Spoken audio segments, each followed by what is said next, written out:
আসসালামু আলাইকুম। ফুটবল বিশ্বকাপে আর্জেন্টিনা এবং ইংল্যান্ডের লড়াই মানে শুধুমাত্র ফুটবল নয়, তার থেকে বেশি কিছু। বিশেষ করে ১৯৮২ সালে ফকল্যান্ড যুদ্ধের পর এই দুই দেশের রাজনৈতিক বৈরিতা ফুটবল মাঠেও চরম আকারে রূপ ধারণ করে। আর্জেন্টিনা এবং ইংল্যান্ডের মধ্যকার মুখোমুখি লড়াইয়ের তিনটি বিতর্কিত এবং ঐতিহাসিক ঘটনা সম্পর্কে আমি আজকে বিস্তারিত বলবো।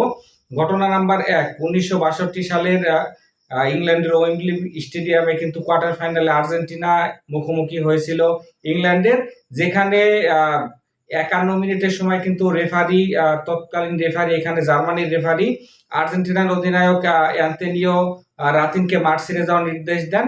তখন আসলে হলুদ বা লাল কার্ডের কিন্তু প্রচলন ছিল না, মুখ দিয়ে বলে দিলেই হতো। ঘটনা সম্পর্কে জানা যায় এখানে হচ্ছে রেফারি বলেন যে রাতিন তাকে হচ্ছে তার দিকে খারাপ দৃষ্টিতে তাকিয়েছেন এবং গালিগালাজ করেছেন। যদিও এখানে রেফারি কিন্তু স্প্যানিশ ভাষা বুঝতেন না। পরবর্তীতে রাতিন কিন্তু দোভাষী পরিচয় দিয়ে নিজেকে মাঠ না ছাড়ার দাবি জানায়। এর জন্য খেলা ৯ মিনিট বন্ধ থাকে। এরপরে রাতিন এক পর্যায়ে মাঠ ছাড়তে বাধ্য হন। মাঠ ছেড়ে যাওয়ার পরও কিন্তু বিতর্কিত সিদ্ধান্ত পিছু ছাড়েনি। রাতিন এখানে হচ্ছে ব্রিটিশ রানীর যে লাল গালিচা ছিল নির্ধারিত, সেখানে বসে পড়েন এবং তার পাশেই ইংল্যান্ডের ফ্ল্যাগ কিন্তু হাত দিয়ে মোচড় দেন। এই জন্য ম্যাচ শেষে ইংল্যান্ডের কোচ কিন্তু এখানে রাতিনকে পশু বলে দাবি করেন, যেটা আর্জেন্টিনাদের কাছে কিন্তু শতাব্দীর সেরা ডাকাতি হিসেবে পরিচিত ছিল। ঘটনা নাম্বার ২, এই ঘটনা নাম্বার ২ হচ্ছে ম্যারাডোনার সেই হ্যান্ড অফ গটের কারণে ১৯৮৬ বিশ্বকাপে মেক্সিকোর কোয়ার্টার ফাইনালে মুখোমুখি হয় আর্জেন্টিনা এবং ইংল্যান্ড, যেখানে কিন্তু ৫১ মিনিটে, এখানে হচ্ছে ৩৫ মিনিটে ম্যারাডোনা কিন্তু এই হাত দিয়ে গোলের কর্মকাণ্ড ঘটান, যেখানে কিন্তু পিটার শিলটন ইংল্যান্ডের গোলরক্ষকের আর কিছুই করার ছিল না, শূন্য বেশে কিন্তু ম্যারাডোনা গোল দেন। ইংল্যান্ডের প্লেয়াররা এখানে হ্যান্ডবলের দাবি করলেও রেফারি কিন্তু সেটা এড়িয়ে যায় এবং গোল দিয়ে দেন।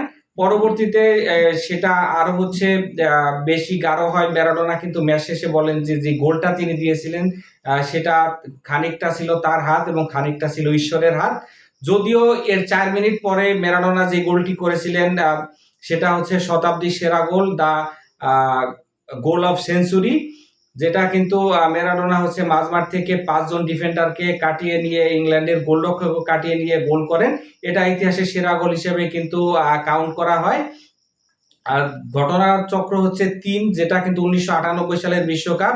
এখানে হচ্ছে ফ্রান্সের বিশ্বকাপের শেষ ১৬ নকআউট ম্যাচে আর্জেন্টিনা এবং ইংল্যান্ড মুখোমুখি হয়েছিল, যেখানে কিন্তু ডেভিড বেকহামের লাল কার্ডের সিদ্ধান্তের কারণে বিতর্কটা হয়েছিল। দ্বিতীয় অর্ধে খেলা চলতেছিল, ওই সময় কিন্তু আর্জেন্টিনা মিডফিল্ডার এখানে দিয়েগো সিমিওনে, বর্তমানে যিনি অ্যাথলেটিকো মাদ্রিদের কোচ রয়েছেন, তিনি কিন্তু বেকহামকে এখানে ফেলে দেন অবৈধভাবে, কিন্তু রেফারি কিন্তু সেটা কাউন্ট করেননি। ক্ষোভে বেকহাম কিন্তু উঠে পড়ে সিমিওনেকে পিছন দিয়ে লাথি মেরে ফেলে দেন। পরবর্তীতে এখানে রেফারি কিন্তু বেকহামকে লাল কার্ড দেন সরাসরি। এই ঘটনার কারণে ১০ জন দলে নিয়ে কিন্তু ইংল্যান্ড শেষ পর্যন্ত পেনাল্টিতে হেরে টুর্নামেন্ট থেকে বিদায় নিয়ে নেয়। এখানে হচ্ছে দেশে ফিরে এখানে বেকহাম কিন্তু ইংল্যান্ড সমর্থক এবং ব্রিটিশ গণমাধ্যমের তোপের মুখে পড়েন এবং রাতারাতি খলনায়ক বনে যান তিনি। তো এই ৩টা ঘটনায় কিন্তু আর্জেন্টিনা এবং ইংল্যান্ডের ম্যাচের বারুদ আসলে বোঝা যায়। এখন কিন্তু আর্জেন্টিনা এবং হচ্ছে ইংল্যান্ড কিন্তু একে অপরের মুখোমুখি হতেছে ২০২৬-এর সেমিফাইনালে। তো দর্শকরা কিন্তু আরো একটা হয়তো ব্লকবাস্টার ম্যাচ দেখতে চলেছে। এই ঘটনায় না জানি আর কোন বিতর্ক নতুন করে সৃষ্টি হয়, সেটা কিন্তু দেখার জন্য তাকিয়ে রয়েছে সারা বিশ্ব।